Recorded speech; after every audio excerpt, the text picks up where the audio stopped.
Kita masuk dalam pemberitaan firman Tuhan. Pembacaan kita yang pertama, kita akan baca dalam Roma pasal 8. Roma pasal 8. Jika saudara sudah temukan, mari kita sambut firman Tuhan dan kita akan baca bersama-sama. Roma pasal 8 ayat 28.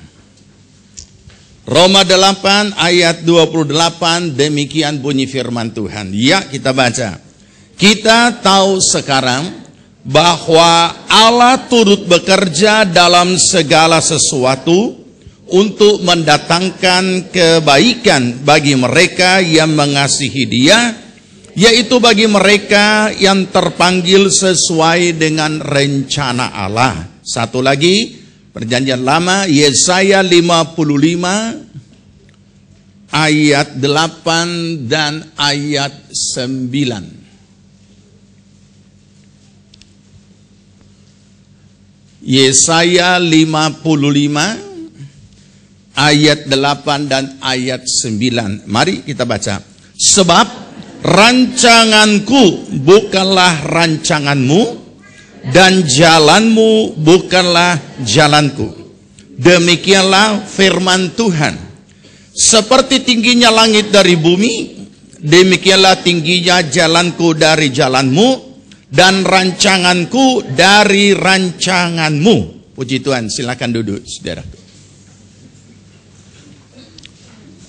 Pagi ini kita akan belajar kebenaran firman Tuhan dari hal memahami dan menjalani rancangan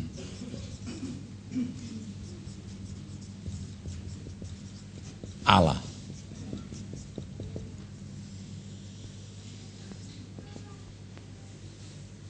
Saudara yang dikasihi Tuhan, minggu yang lalu kita belajar tentang mendedikasikan diri kepada Tuhan. Dari situ kita dapat menemukan ketika setiap orang percaya dapat mendedikasikan dirinya dan hidupnya kepada Tuhan, banyak sekali karya dan hasil yang dapat dicapai oleh gereja Tuhan. Kenapa, saudara? Sebab kita tahu apa itu mendedikasikan diri kepada Tuhan, seperti dikatakan dalam Roma pasal 14.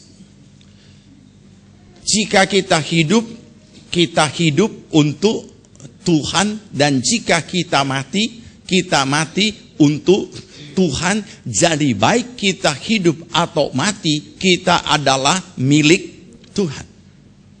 Luar biasa. Tetapi mengapa banyak orang percaya sekalipun tahu akan ayat itu, tahu akan kebenaran itu, tidak banyak yang dapat mendedikasikan hidupnya bagi Tuhan. Kita sudah mendengar, kita sudah mengetahui hal-hal yang luar biasa yang dihasilkan orang percaya bagi Tuhan pada saat mereka mendedikasikan hidupnya pada Tuhan.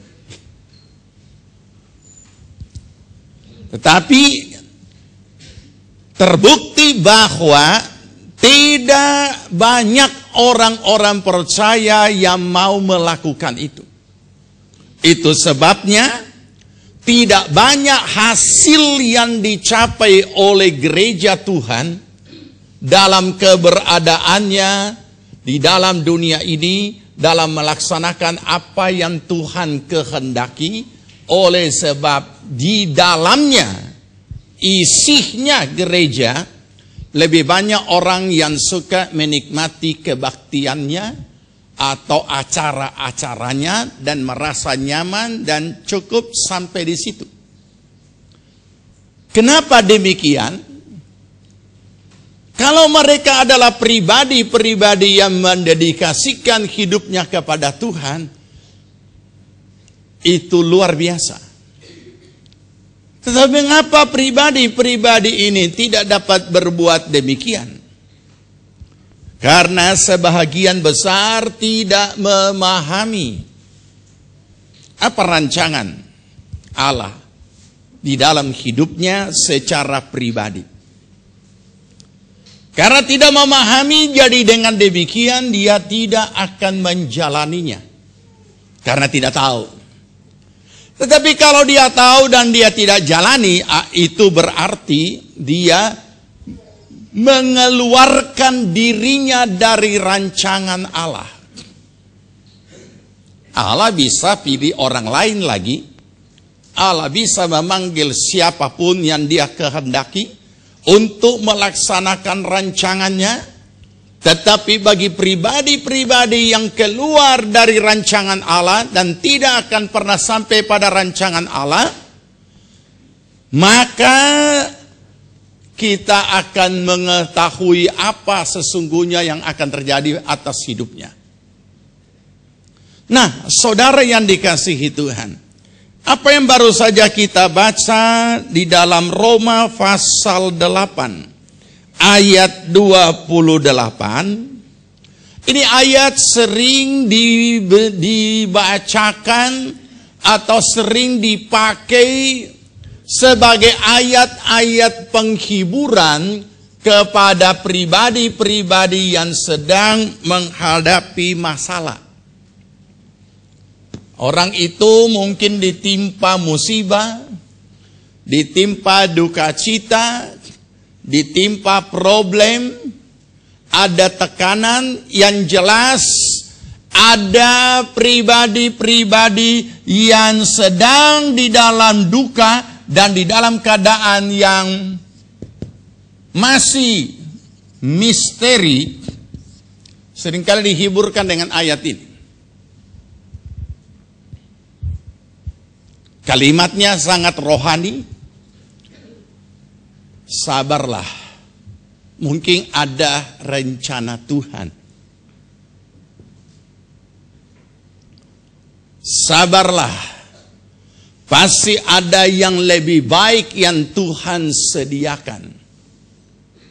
Nah, saudara, jadi ayat ini hanya dikategorikan sebagai campur tangan Tuhan. Memang tidak salah.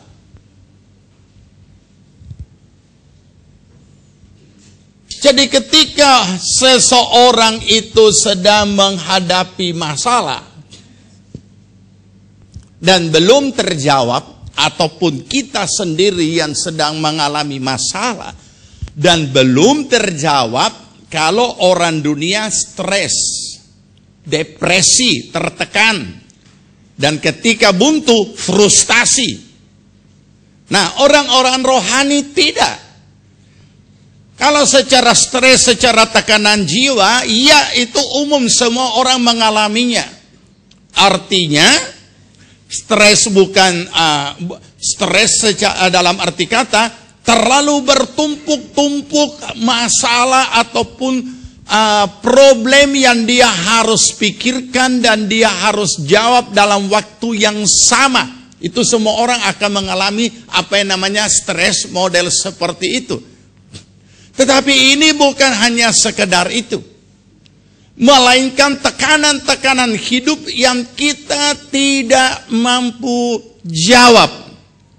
Nah, orang-orang rohani seringkali diberikan ayat ini, ataupun kita mungkin sering memberikan ayat itu kepada orang lain dengan berkata, ya, jangan khawatir, Tuhan tidak pernah tinggalkan. Jangan khawatir, memang iblis mau menghancurkan, tetapi di balik itu Tuhan bekerja mendatangkan amin. Itu tidak salah, saudara. tidak salah, itu benar. Ayat ini menjadi kekuatan yang dahsyat, yang luar biasa, untuk kita bisa memahami bagaimana perhatian Tuhan, bagaimana campur tangan Tuhan, dan bagaimana Ia membela anak-anak yang mengasihi Dia dan dikasihinya. Tetapi saudara yang dikasihi Tuhan, kita perlu memahami dan menyadari bahwa ayat ini tidak hanya bicara soal urusan-urusan di dunia. Ayat ini tidak hanya sekedar berbicara masalah persoalan-persoalan yang belum terjawab dan masih misteri. Bukan. Ayat ini tidak hanya dapat kita pakai hanya sekedar penghiburan. Ayat ini lebih dahsyat daripada sekedar penghiburan. Mari baca ulang.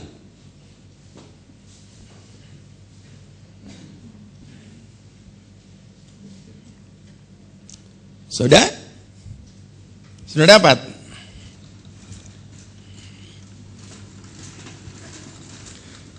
Roma 8:28, jika saudara sudah dapat, mari kita baca. 2, 3.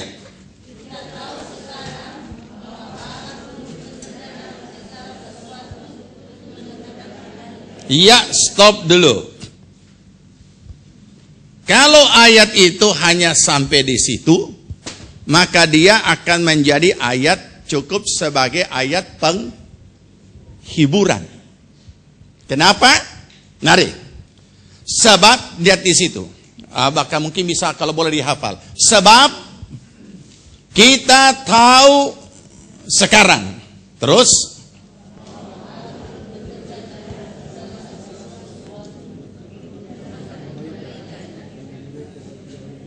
Saudara percaya bahwa Allah turut bekerja dalam segala sesuatu, mendatangkan kebaikan bagi orang yang mengasihi Dia? Tahukah saudara bahwa Allah turut bekerja mendatangkan kebaikan bagi saudara? Apakah di situ titik? Titik dia? Titik? Kenapa saudara berani katakan amin kalau belum titik? Nah, kalau itu titik, amin adalah benar. Kalau itu koma, amin juga tidak salah, tapi belum selesai. Oke, baca lagi pelan-pelan. Ini ayat ini favorit. Kenapa? Aduh, mempan sekali dipakai memberi penghiburan, kekuatan kepada siapapun, dan orang-orang sungguh terhibur. Sekali lagi ya. Ya, 2, 3. Oh, sama-sama cari dulu. Oke, 2, 3. Kita tahu sekarang. Oh, stop dulu ya. Jadi kalau sudah baca ini ayat, harus sudah tahu sekarang. Dulu belum tahu. Ya, jadi sekarang sudah saya jelaskan. Ini jangan salah lagi. Karena dulu oke lah, mungkin belum tahu. Jadi cuma sekedar ayat penghiburan. Nah, sekarang saya kasih tahu.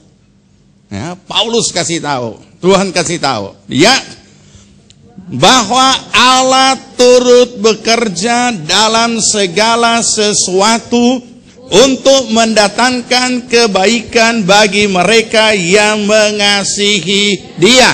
Iya, koma ya. Koma. Nah, sekarang mari kita kembalikan dulu ini ayat pada diri kita masing-masing.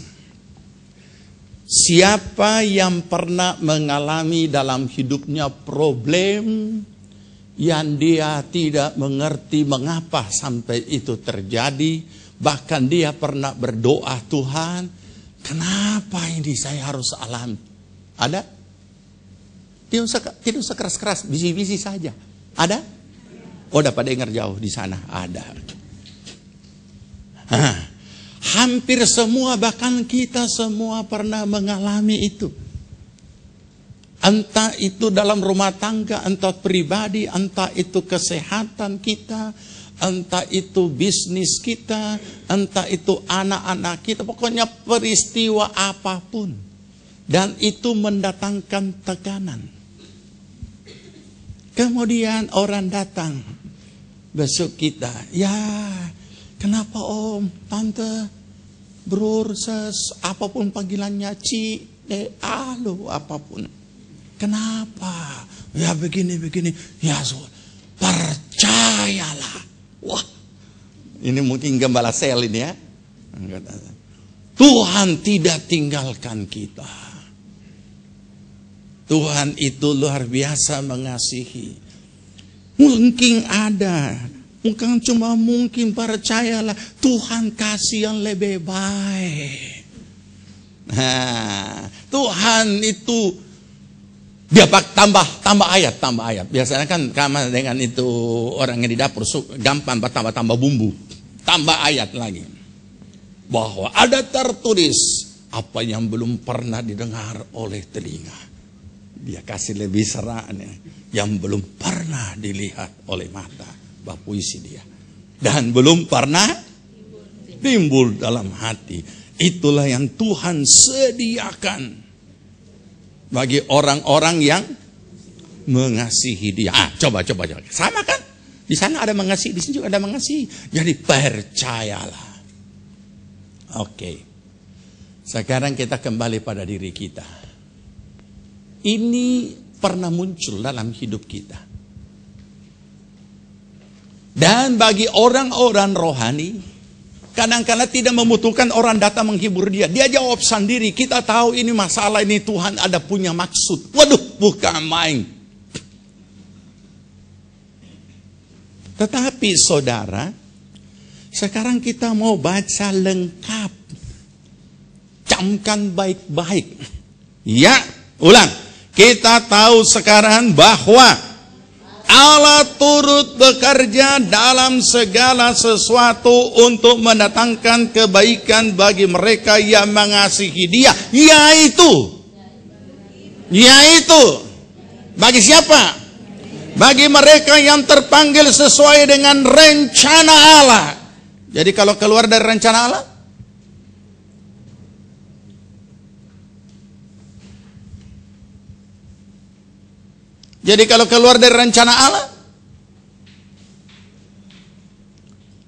kalau kita yang sedang mengalami masalah itu dan tidak ada jawaban dan buntu dan semua menekan dan kita stres, depresi dan frustasi.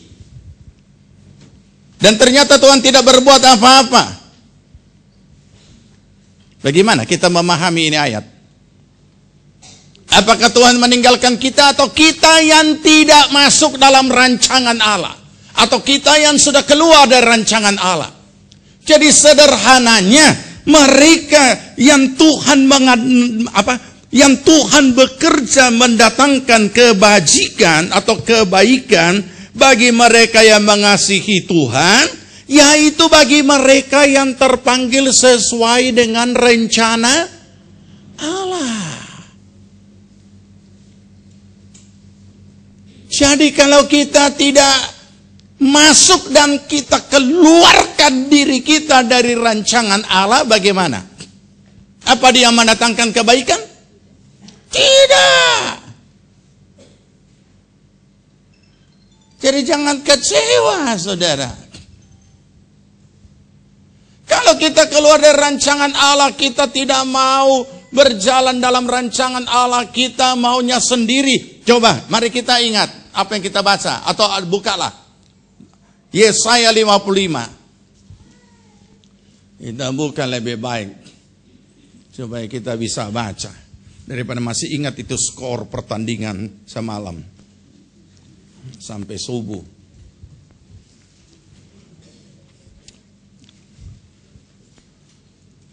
Oke. Yesaya 55 tadi.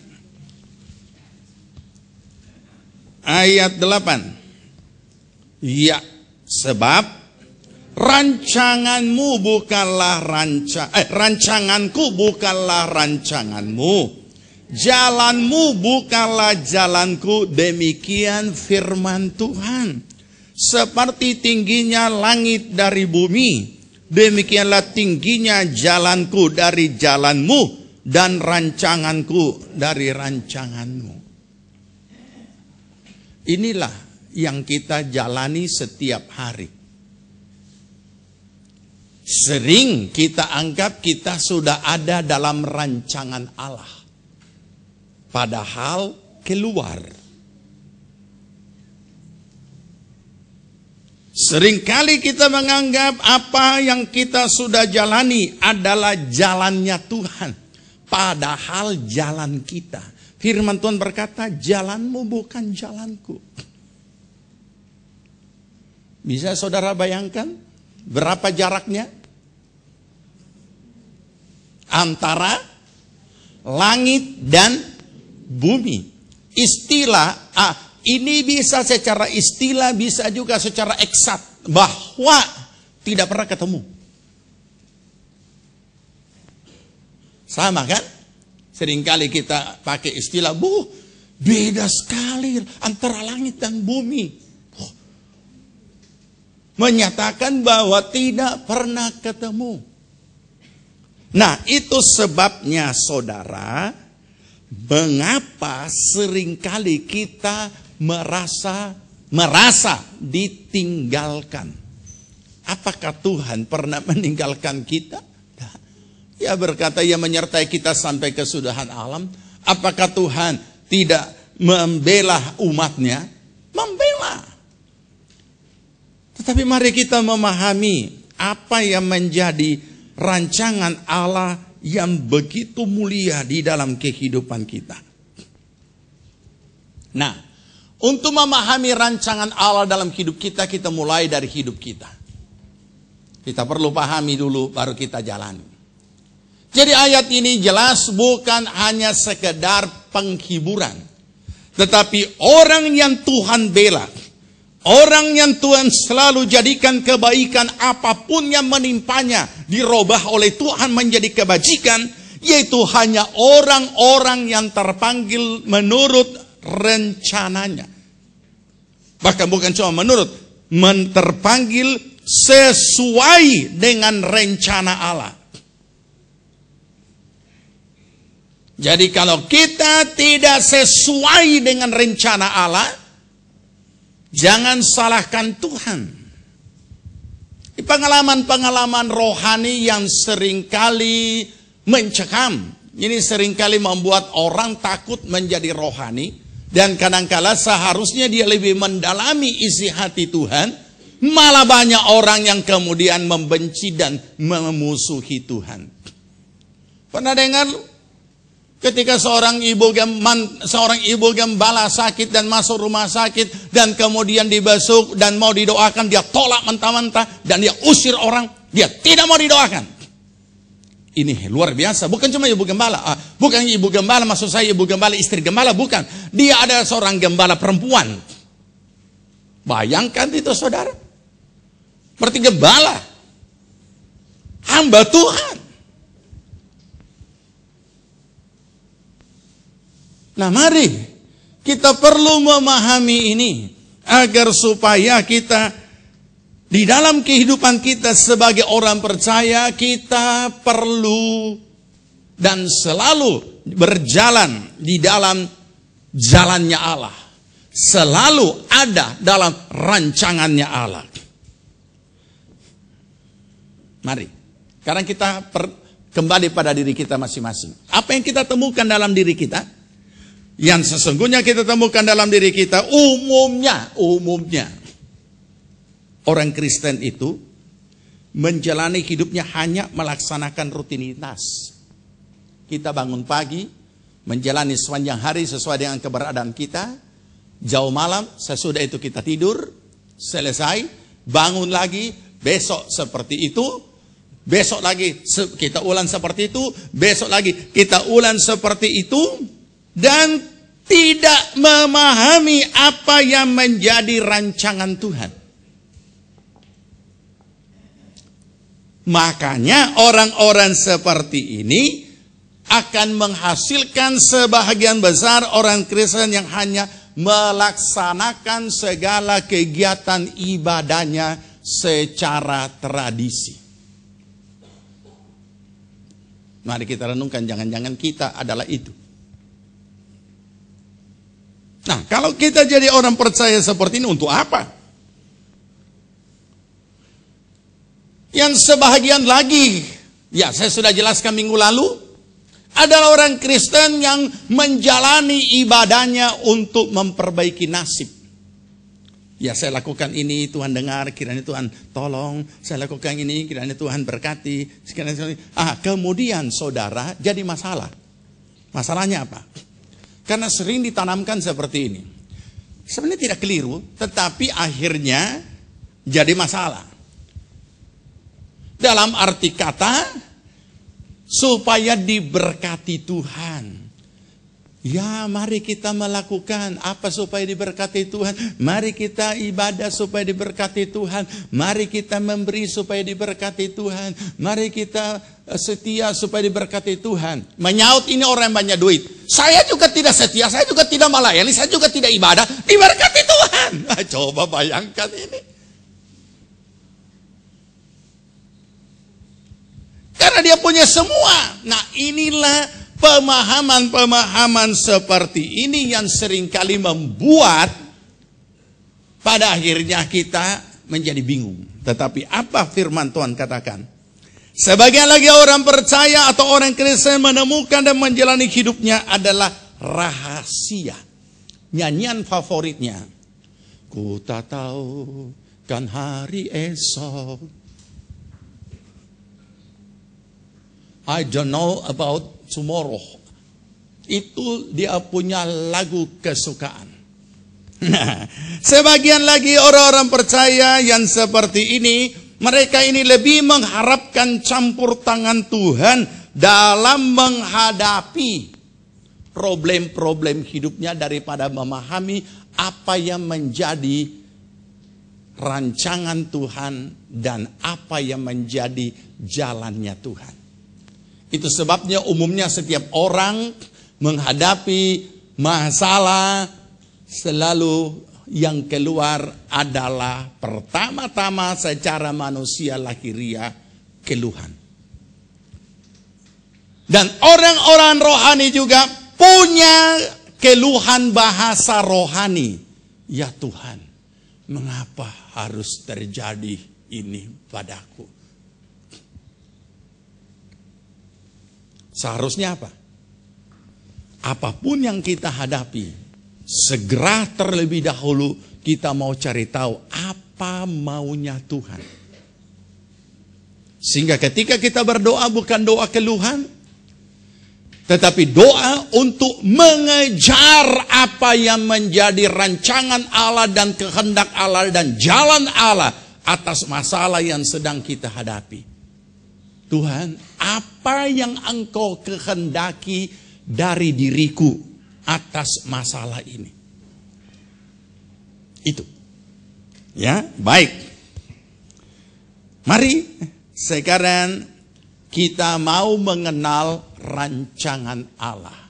Karena dikatakan tadi, yang dibela Tuhan, yang Tuhan tidak tinggalkan, yang Tuhan robah segala problem menjadi kebaikan adalah orang-orang yang dipanggil menurut orang-orang yang dipanggil sesuai dengan rencana Allah. Ada orang-orang yang bertanya secara konseling pribadi dalam banyak kali tentang ini. Saya katakan jangan, itu baru koma.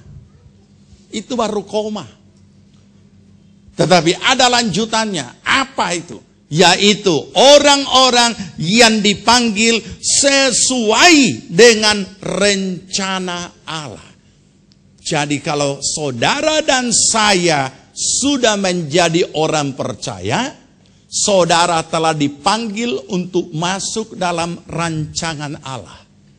Dan rancangan Allah yang mulia, yang sudah dipertetapkan dari sejak awal.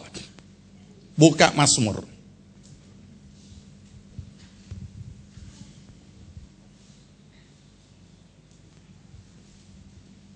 Mazmur 139.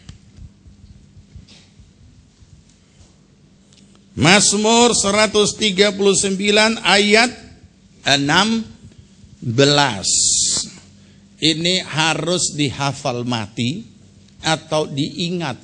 Dan ini sangat bermanfaat untuk saudara pakai ayat ini membimbing orang kapanpun dan dimanapun ketika menghadapi problem-problem, termasuk di antaranya yang mereka istilahkan misteri kehidupan. Apa yang dikatakan dalam Mazmur 139 ayat 16, 2, 3. Ya, sama-sama 2, 3. Mata. Apa itu? Bakal anak itu apa? Apa kata lain dari bakal anak? Hah? Janin. Bakal anak. Belum jadi anak. Belum keluar. Janin. Engkau matamu melihat selagi aku bakal anak. Dan dalam kitabmu semuanya tertulis hari-hari yang akan dibentuk sebelum ada satupun daripadanya. Jadi saudara, dari sejak dalam kandungan Tuhan sudah mengatur rancangannya bagi hidup kita. Amin. Camkan ini. Dari sejak kita masih di dalam kandungan. Dan dikatakan hari-hari yang akan kita jalani dengan seluruh peristiwanya sudah tertulis di dalam kitabnya Tuhan. Masih ingat kitab Maleakhi yang kita baca? Ada kitab kehidupan, ada agenda harian, diary. Semuanya tertulis hari-hari yang akan kita jalani dan sebelum dan akan hari-hari yang akan dibentuk atau yang akan terjadi sebelum ada satupun daripadanya. Luar biasa kan? Apakah saudara dapat menyadari bahwa sebahagian besar orang Kristen tidak tahu ini ayat?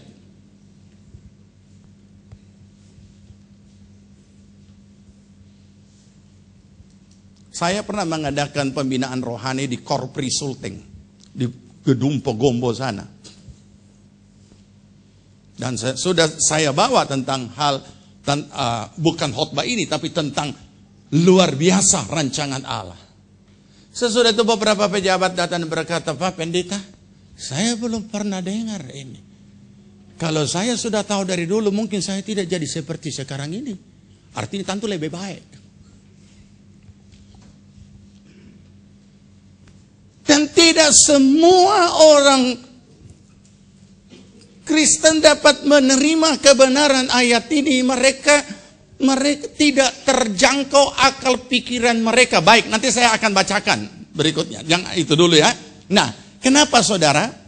Kalau kita kaji secara logika, itu ayat tidak bisa terjangkau di dalam pemahaman kita. Mari kita coba renungkan. Matamu melihat selagi aku bakal anak. Itu bisa kita terima. Karena Tuhan itu melihat yang tidak kelihatan. Jadi ketika kita masih dalam kandungan ibu, masih janin, Tuhan itu melihat. Sampai di situ masih bisa kita terima dengan akal pikiran dan sedikit iman. Tapi coba kita renungkan dengan akal pikiran ayat berikutnya. Coba baca. 2, 3.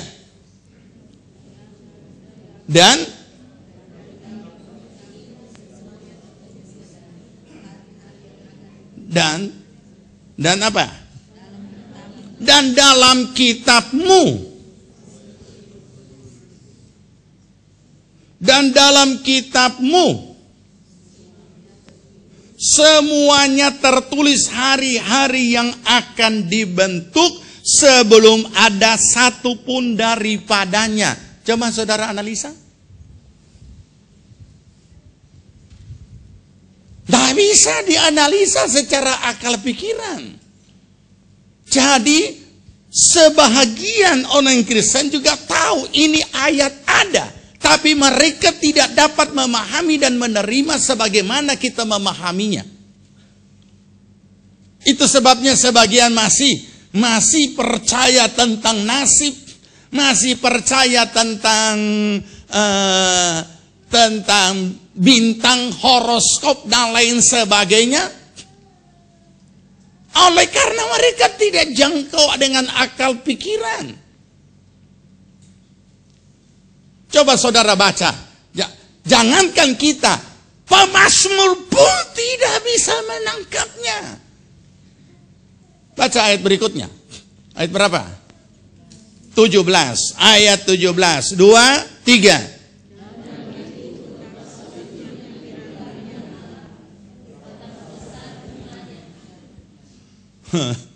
Apa Pak Mazmur katakan? Apa katakan? Sulitnya dimengerti pikiranmu. Terlalu besar jumlahnya. Berapa jumlahnya? Baca terus. 2, 3. Nah, hitung jo. Kalau aku mau menghitungnya lebih banyak, bisa hitung itu pasir. Tidak usah banyak-banyak, 1 sendok saja. Apalagi semua pasir. Jadi kebenaran ini hanya dapat kita terima dengan iman. Iman itu adalah dasar dari segala sesuatu yang kita harapkan dan bukti dari segala sesuatu yang kita tidak lihat. Sama dengan kita yakin dan percaya bahwa alam semesta diciptakan oleh Allah dengan firman-Nya. Dari yang tidak ada menjadi ada. Kita hanya terima beres dengan iman. Ini juga sama. Jadi dengan demikian, kita harus meyakini bahwa sejak kita masih bakal anak, calon anak, masih janin, belum keluar untuk jadi seorang manusia, Tuhan sudah atur. Coba saudara renungkan. Itu suami istri saja susah mau cari nama, segala buku dibuka, tanya kiri kanan, terakhir dia bikin susah pendeta. Om cari akan apa DP nama? Oh gampang, Blackie. Loh, kalau kita di sini, kalau begitu mengatakan Blackie, kita langsung konotasinya apa? Padahal bukan, ada orang nama Mr. Black. Ya kan? Apa artinya Blackie? Hitam kan? Nah, jadi saudara, Tuhan sudah atur begitu rupa, percayakanlah kepada Tuhan. Jadi segala sesuatu Tuhan sudah rancangkan begitu mulia. Nah, itu sebabnya kita perlu memahami akan hal ini supaya dapat kita jalani di dalam kehidupan. Itu yang Tuhan rancangkan. Bagaimana setelah kita lahir? Itu sebelum ya. Sebelum. Bagaimana sesudah kita lahir? Yeremia 29 ayat 11. Ini soal lahir dia.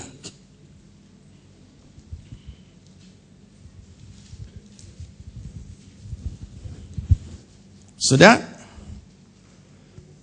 Sudah dapat? Ya, mari dibaca. Yeremia 29 ayat 11. Oke, mari. 2. Sudah? 2, 3.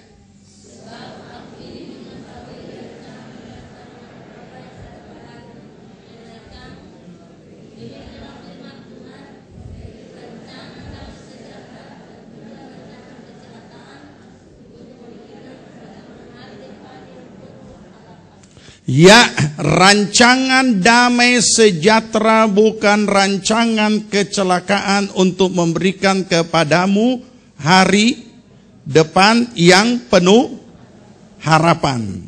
Jadi ketika seorang masih bakal anak dan masih bayi, Tuhan sudah merancangkan, dan sesudah kita menjadi dewasa dan menjalani hidup kita, Ia sudah juga merancangkan apa yang menjadi kehendak Tuhan di dalam kehidupan kita.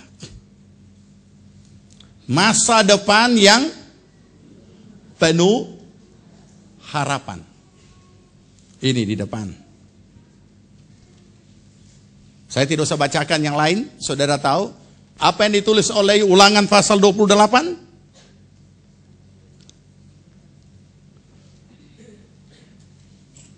Berkat ini akan menyertai engkau. Kau bukan turun, tapi terus naik. Bukan ekor, tetapi kepala. Ini. Jadi saudara, apa yang Tuhan sediakan bagi kita di dunia dan di surga, Tuhan sudah tetapkan sedemikian rupa. Tetapi jangan kita lupa bahwa ketika kita hidup di dunia ini, bukan hanya sekedar hal-hal materi.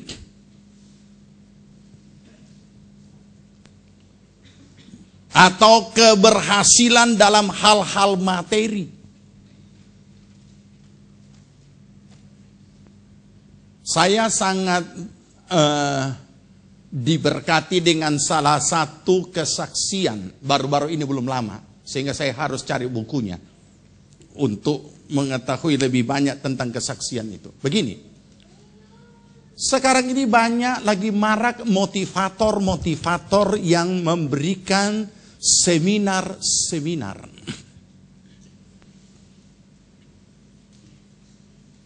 Bagaimana kalau saya sederhanakan istilahnya, bagaimana memberdayakan segala sumber daya yang ada di dalam diri kita.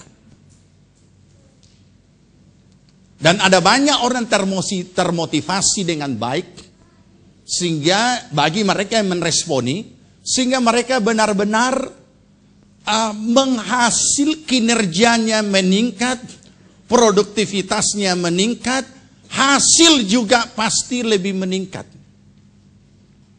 Tetapi banyak orang kurang hati-hati di dalam mengikuti seminar-seminar ini, karena ini seminar sekuler. Saya sudah sering ingatkan, siapapun pembicara motivator itu tidak akan lepas dari apa yang dia yakini sebagai iman percayanya yang menjadi latar belakang yang melatar belakangi dirinya. Secara umum, di dalam memberdayakan sumber daya yang ada di dalam diri kita, hanya ada dua. Menggali seluruh potensi yang ada di dalam diri dalam segala sesuatu, dan relationship satu dengan yang lain. Atau baik person secara pribadi dan secara antara satu dengan yang lain. Tetapi seorang ini lain. Dia saksikan latar. Jadi makanya saya katakan, orang yang tidak bisa dididik dengan kata-kata seringkali harus dididik dengan peristiwa. Dan orang ini dididik dengan peristiwa. Kemudian dimunculkan di U Channel.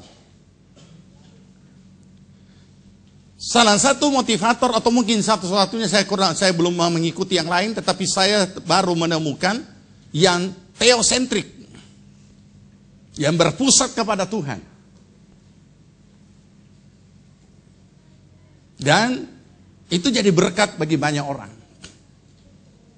Walaupun karena secara umum di dalam dunia market, sehingga dia harus menjelaskan secara umum. Tetapi yang jelas adalah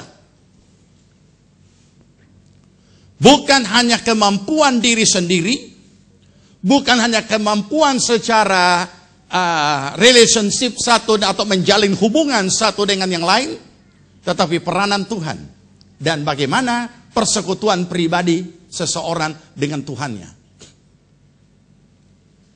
Jadi di sini ada faktor iman. Ada satu, kalau saya jelaskan sampai di sini pasti saudara ingat, mudah-mudahan saudara ingat apa yang saya pernah jelaskan berulang-ulang. Apalagi dalam 10 hari ataupun beberapa minggu yang lalu.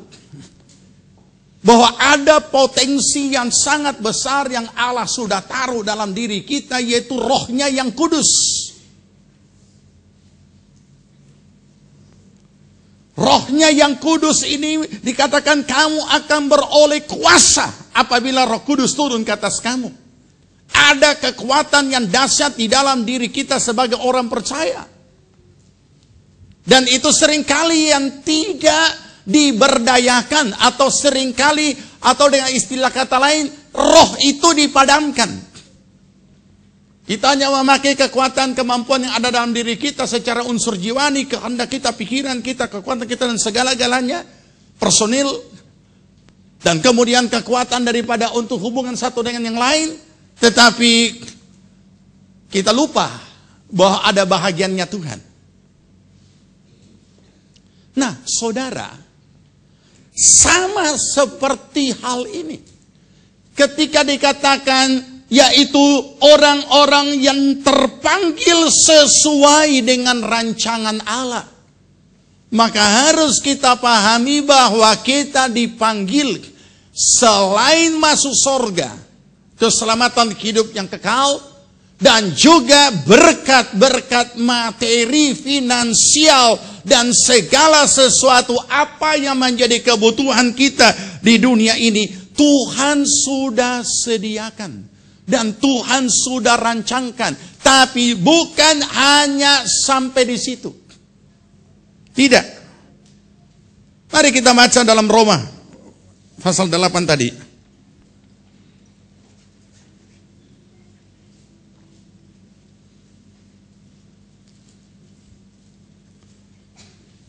Kita baca ayat 29. Roma 8 ayat 29.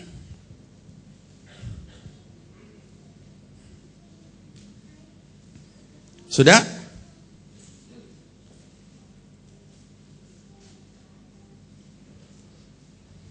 Dua, tiga.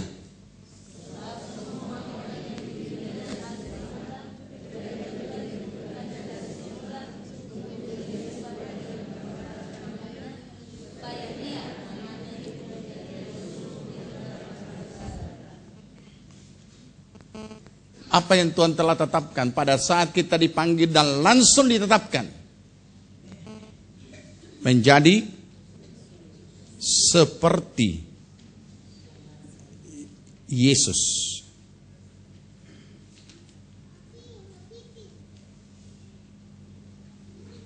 Ini goal kualitas iman yang Tuhan tetapkan.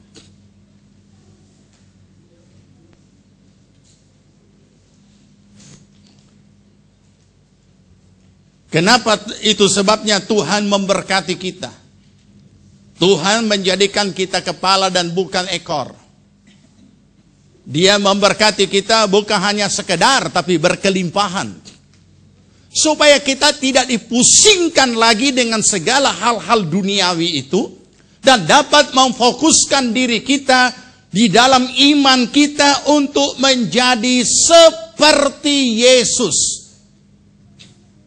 Oke, kita baca dulu ayat satu ayat supaya kita dapat memahami. Galatia.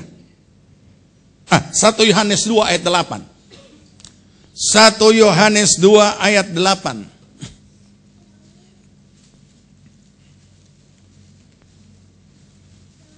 Sudah? Ya. Barang siapa mengatakan, sudah dapat?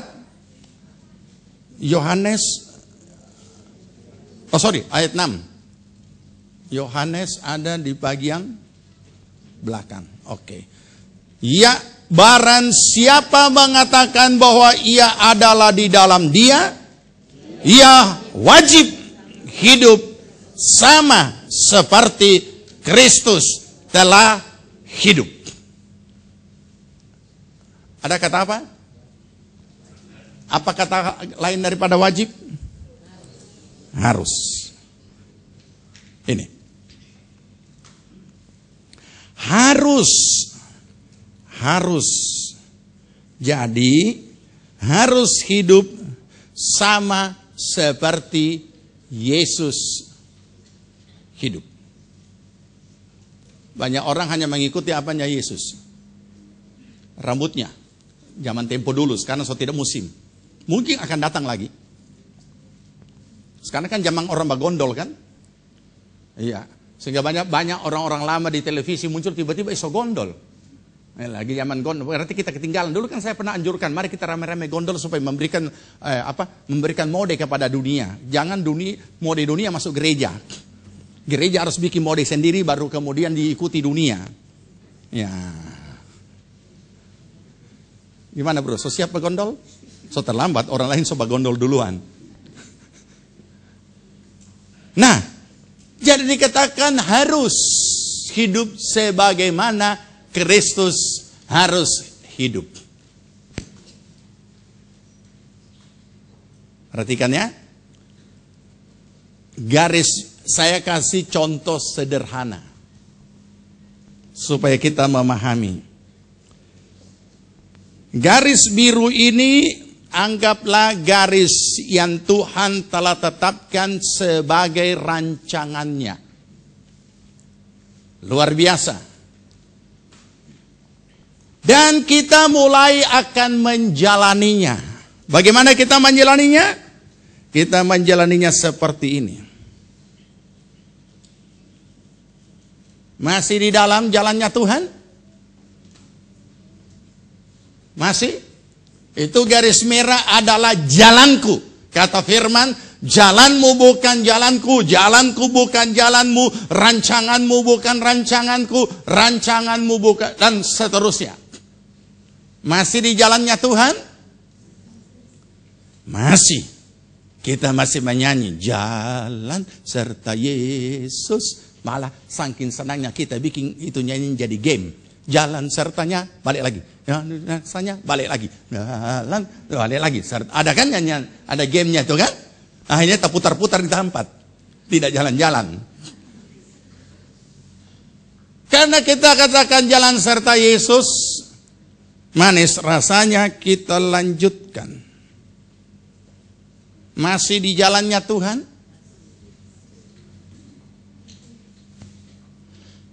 Pada suatu saat ada problem yang kita alami. Dan kita menjadi bingung. Ya, apa kehendak Tuhan? Kenapa Tuhan ini harus terjadi? Kenapa? Kemudian dalam pergumulan iman itu ada banyak. Ini apa yang saya gambarkan, ini persis apa yang kita sedang alami dan banyak hal dalam hidup sehari-hari. Dengan banyak pertimbangan dan juga dengan pertimbangan orang yang ada di sekitar kita, kita coba keluar sedikit saja. Keluar banyak? Keluar banyak? Tidak, sedikit saja. Tidak apa-apa, masih dekat untuk mau babale. Saudara tahu, walaupun sedikit, tapi kalau ditarik garis, tambah. Akhirnya apa?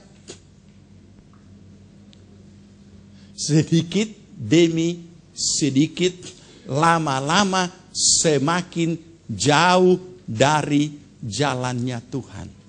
Saya mau tanya, masih berlaku itu ayat 28? Tuhan mendatangkan kebajikan bagi semua orang yang mengasihi Dia. Kalau kita mengasihi Dia, kita tidak keluar dari jalannya.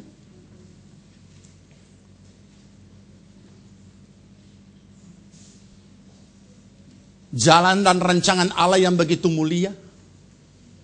Tapi kemudian kita bukan Dia yang tinggalkan kita. Kita yang keluar dari jalan Tuhan. Apa saja.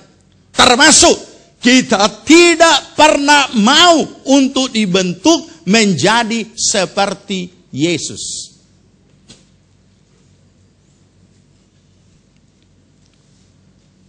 Ketika kita keluar dari jalan Allah, bukan hanya kita tidak seperti Yesus, atau bukan cuma semua apapun juga lenyap. Dan pada akhirnya adalah binasa.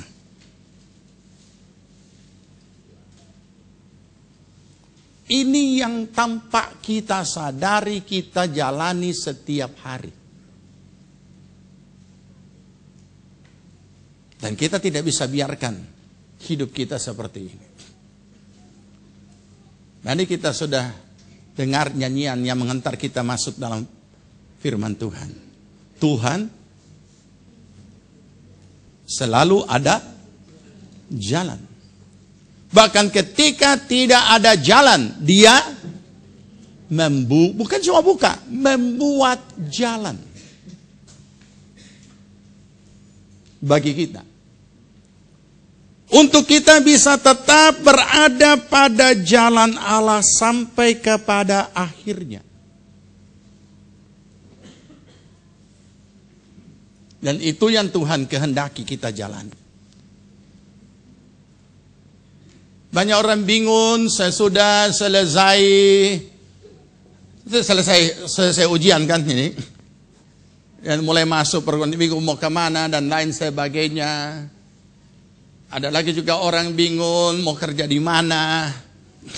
Oh, saya baru-baru belum lama di telepon dari salah seorang, bukan jemaat tempat ini. Pak, kami meminta tanggapan. Nah ini saya mau bekali saudara supaya tahu jalan Tuhan. Tolong Bapak berikan tanggapan tentang bagaimana kondisi sekarang. Banyak sekali orang-orang kita yang jadi orang-orang kita, maksudnya orang kita itu umat Kristen. Jadi apa nih akan ke depan ini? Ya, caleg. Bagaimana pendapat Bapak? Apakah lebih baik kita satukan kekuatan untuk mendukung saja beberapa? Sebab begini Pak, yang lalu kami di Sulawesi Tengah cuma satu. Sedangkan yang duduk di kota tidak ada sama sekali. Saya katakan, oh gampang. Saya juga tidak tahu kenapa yang keluar selalu gampang. Ada beberapa hal yang perlu dipersiapkan. Semua orang punya hak. Nah ini jalan Tuhan ya. Semua orang punya hak. Setiap warga negara punya hak. Bahkan siapa tahu ada di antara choir yang mau mencalonkan jadi bukan cuma capres. Ya sedangkan ini siapa nih? Oh iya, yang siapa itu? Siamat. Ini orang baik-baik semua ini. Nah.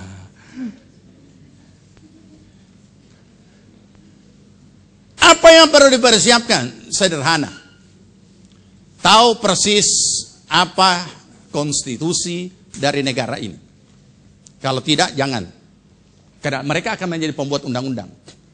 Yang kedua, tahu persis tentang ketatanegaraan. Itu. Jadi ada kesiapan intelektual, kesiapan mentalitas, kesiapan spiritual. 3 hal yang saya berikan.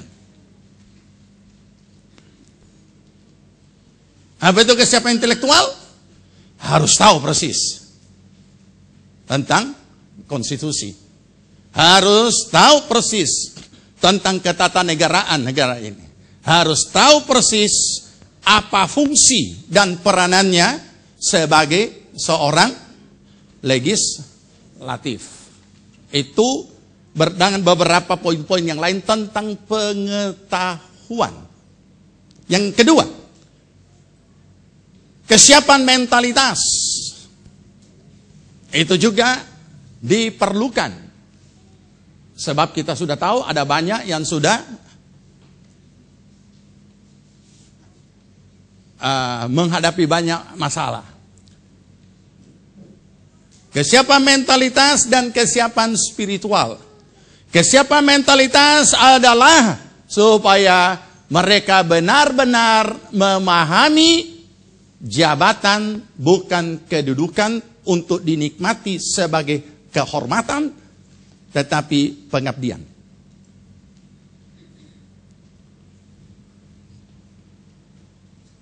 Sehingga mereka ada di situ, mereka benar-benar sebagai orang percaya yang tahu apa tugas. Berikut, tidak ada kompromi. Tidak ada kompromi terhadap ketidakadilan dan ketidakbenaran. Dan siap dibenci. Kesiapan mentalitas berikutnya adalah tidak untuk duduk saja kemudian tidur di persidangan dan bolos di persidangan. Nah itu. Karena itu yang banyak terjadi kan. Foto, jangan ke persidangan. Presiden saja berpidato dia. Dari mana itu yang ditegur? So tahu dari mana? Provinsi mana? Nah, jadi kesiapan spiritual adalah iman mereka, tanggung jawab mereka kepada Tuhan dan bekerja dari hati yang mencintai bangsa ini dan lain sebagainya. Bagaimana? Saya bilang itu saja. Dan dia catat dan dia akan terbitkan di apa nih? Saya tidak tahu koran atau majalah atau apa. Ya, itu saya waktu kemarin ditelepon masih ada di Jakarta. Pagi-pagi baru bangun sudah ditelepon. Tapi saya senang. Kenapa saudara? Karena kembali kepada kebenaran firman Tuhan. Tuhan sudah menetapkan apa yang menjadi jalannya. Dan Tuhan juga sudah menetapkan kita bukan ekor tapi kepala. Saya sudah pernah mengatakan. Karena saya tidak mau terpancing dengan bahasa politik. Apa kita dukung saja beberapa? Dan yang lain, saya bilang tidak. Siapa saja punya hak lebih banyak, lebih bagus. Kenapa? Karena kita adalah, kata firman Tuhan, kita adalah apa? Kita adalah garam. Kita adalah terang. Jadi, sekecil-kecilnya itu terang, tetap dia mengalahkan kegelapan. Makanya, kalau sekarang zaman aman ya, jadi susah diceritakan. Di zaman perang tempo dulu, tanya mereka yang pernah dulu orang kalau sudah bunyi sirene dan kemudian sirene tanda bahaya, orang semua masuk di dalam lubang perlindungan. Dulu namanya lubang perlindungan, sekarang beristilahnya apa? Bunker ya. Iya. Dulu enggak. Ada di tempat-tempat tertentu, di rumah-rumah yang cukup besar halamannya, itu ada lubang perlindungan. Kalau sekarang orang tidak berani masuk di lubang, tertutup antero. Ya, sekarang sudah tidak ada perang, orang tidak ada lagi masuk, tidak bisa lagi ada tempat lubang perlindungan. Nah, jadi saudara, ini kondisi yang seperti ini.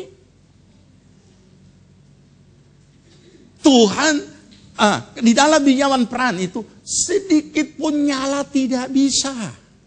Sedikit saja di lubang perlindungan itu gelap gulita, tidak. Begitu ada setitik terang, dapat lihat dari pesawat, karena bom.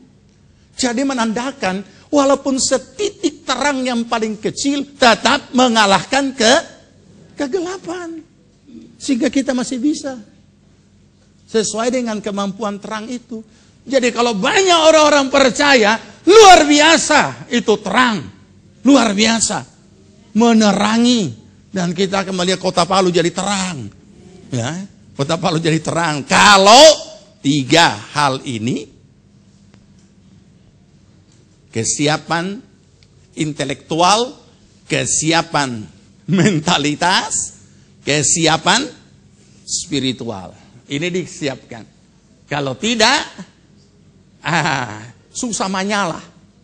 Ya, susah menyala. Nah, jadi ketika andai kata ada di antara kita, berarti saudara diutus bagi Tuhan. Ada di sana. Ya, diutus bagi Tuhan untuk ada di situ. Kalau perlu obrak-abrik. Ya, kalau tidak, biar saudara sembunyi lubang tikus, kita pergi cari. Iya. Kenapa saudara kami sudah berkati kan? Saudara diutus. Pergilah, jadikanlah sekalian bangsa muridku. Bukan mau KTB di sana, bukan. Jadikanlah sekalian bangsa muridku, berarti inilah aku. Diutus. Ya, bagi Tuhan. Ya, baik, saudara, satu ayat kita baca, kemudian kita berdoa. Filipi 1 ayat 20. Baru saja, kemudian saya ingat ini khotbah, kemudian saya ingat ini kemarin di telepon.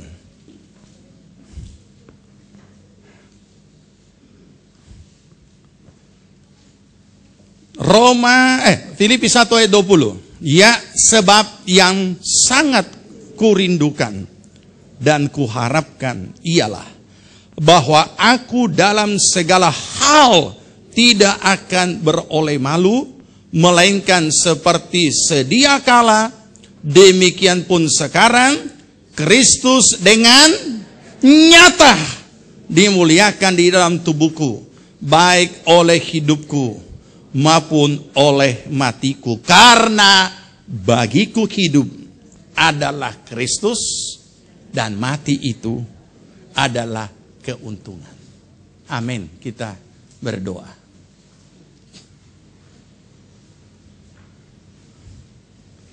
Kita bangkit berdiri.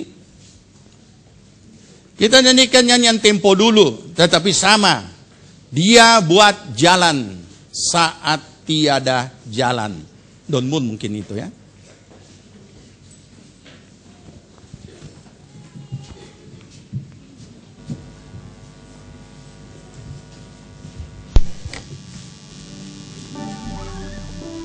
Dia buat jalan saat tiada jalan. C. Oh, gampang. C.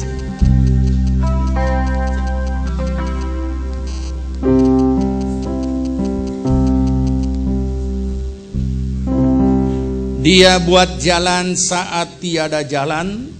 Kita nyanyikan pujian kita. Dia buat jalan. Kalau rendah. Saat tiada jalan. Kalau rendah.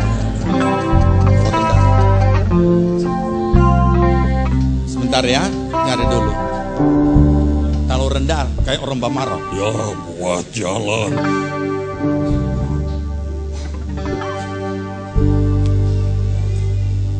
Siap OHP, LCD,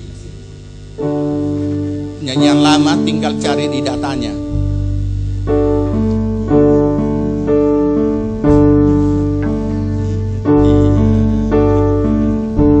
Oke.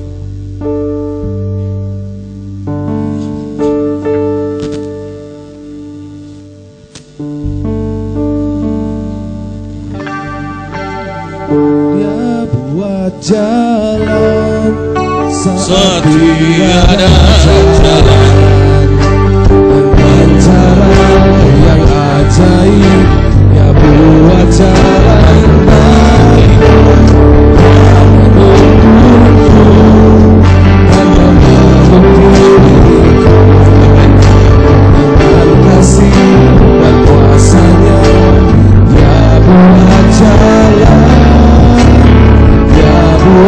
jalan, Dia buat jalan saat tiada jalan.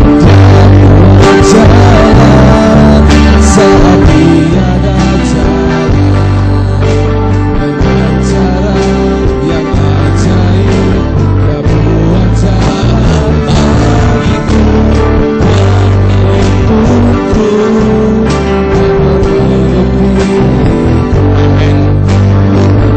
kasih dan kuasanya Dia buat jalan, Dia buat jalan, Dia buat jalan bagiku jalan saat tiada jalan. cara yang ajaib Dia buat jalan bagiku,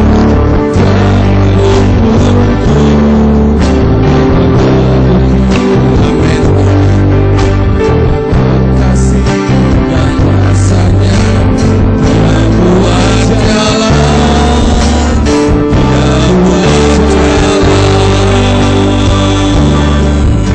Bapa di sorga, hamba-Mu berdoa bagi seluruh jemaat. Engkau mengenal siapapun di antara mereka Tuhan, yang saat ini sedang di dalam kebingungan untuk membuat keputusan. Siapa di antara mereka yang saat ini sedang mengalami tekanan-tekanan di dalam hidupnya. Tuhan Roh Kudus memberikan pemahaman dan pengertian bahwa rancangan-Mu lebih daripada segala apa yang mereka duga. Berarti tidak ada satupun yang kecewa, tidak ada satu yang menjadi lemah, tidak ada satu yang ragu-ragu kepadamu. Tetapi di tengah-tengah tekanan dan kebingungan apapun bentuknya, mereka boleh melihat, iman mereka boleh menikmati kehadiran-Mu untuk membuka dan membuat jalan bagi apapun yang saat ini Tuhan menekan mereka. Kiranya Tuhan berikan kemampuan, kekuatan, dan apa yang tak terjangkau dengan akal pikiran mereka, Roh Kudus kiranya mengingatkan firman yang mereka telah ingat, sehingga iman mereka boleh bangkit dan mereka boleh melihat kemuliaan Allah. Segala pekerjaan setan apapun bentuknya, dari manapun datangnya, yang selalu mau merongrong setiap kehidupan, yang selalu mau membawa setiap umat Tuhan lupa rancangan yang mulia menjadi seperti Yesus. Di dalam nama Tuhan Yesus kami ikat, kami patahkan, hancurkan dalam nama Tuhan Yesus oleh kuasa darah Yesus Kristus, dan kami tolak keluar, tinggalkan dalam setiap kehidupan. Tuhan, mari Roh Kudus bawa kami untuk terfokus atas segala rancangan-Mu yang mulia, atas segala apa yang Engkau inginkan dalam hidup kami, untuk kami boleh Tuhan terfokus untuk menjadi seperti Kristus. Kami boleh mensyukuri segala berkat-Mu, kami boleh mensyukuri segala apa yang telah Engkau kerjakan dalam hidup kami, sehingga hidup kami tidak hanya tertekan dengan hal-hal duniawi, hal-hal lahiriah, tetapi kami boleh memandang kepada segala rancangan Allah yang lebih mulia daripada itu, untuk menjadi serupa dan segambar dengan Yesus. Terima kasih Tuhan. Biarlah rupa Kristus nyata dalam hidup kami. Biarlah kami boleh hidup seperti Kristus hidup, sehingga nama Tuhan dipermuliakan dalam hidup kami. Baik oleh hidup kami, baik oleh mati kami, nama-Mu dipermuliakan. Terima kasih Tuhan. Terima kasih. Berkati seluruh jemaat, bawa mereka lebih tekun dan setia di dalam menjalani rancangan Allah, sehingga tidak ada satupun yang keluar dari jalan Tuhan. Amin. Tapi mereka tetap dengan tekun sampai pada akhirnya. Terima kasih Bapa. Kami percaya Roh Kudus sebagai penolong akan terus menolong dan menguatkan dan menghiburkan kami untuk tetap berada pada jalan daripada Tuhan. Terima kasih Tuhan. Terpujilah nama-Mu. Sebelum kami akhiri ibadah kami mau menyatakan kasih kami dengan apa yang akan kami persembahkan. Sucikan hati pikiran kami Tuhan, agar apa yang kami persembahkan kami lakukan dari hati yang mengasihi Tuhan, sehingga kami diberkati Tuhan. Dalam nama Tuhan Yesus kami berdoa mengucap syukur. Amin. Puji nama Tuhan. Silakan duduk saudaraku. Kita akan bawa persembahan kita, dan untuk minggu ini ada persembahan ekstra untuk kas misi, dan kita dengarkan warta jemaat.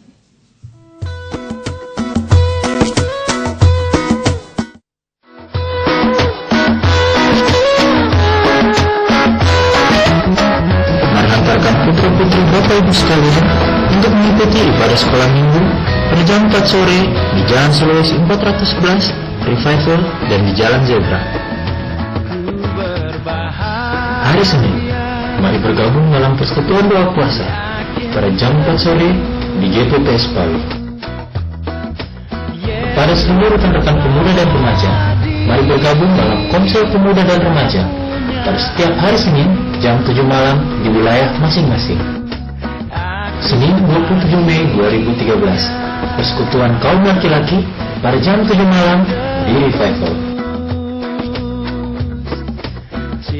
Persekutuan pengurus kelompok sel dewasa pada hari Selasa 28 Mei 2013 jam 7 malam di GPPS Palu. Mari Bapak Ibu sekalian segera bergabung dalam Komsel Dewasa pada setiap hari Rabu jam 7 malam di wilayah masing-masing. Ibadah remaja pada setiap hari Kamis jam 6 sore di GPPS Palu. Hari Jumat ibadah kaum wanita pada jam 4 sore di GPPS Palu. Jangan dipendam, kurangi emosi yang kadang sulit. Mari ikutilah doa semalaman di Bukit Doa Karmel, berangkat dari gereja jam 8:30. Untuk informasi dan pendaftaran, silakan menghubungi Saudari Ana di kantor gereja.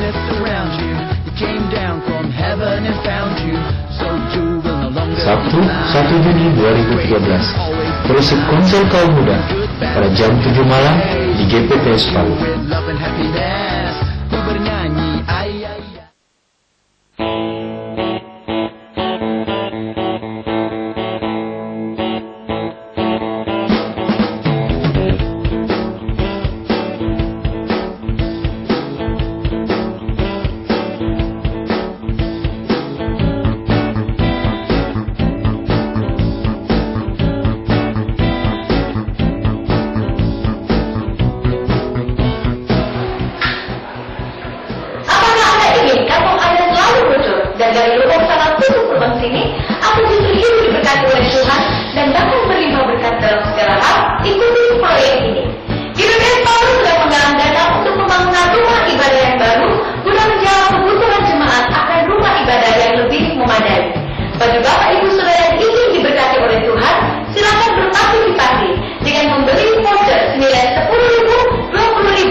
terimalah berkat damai sejahtera dari Tuhan Yesus Kristus.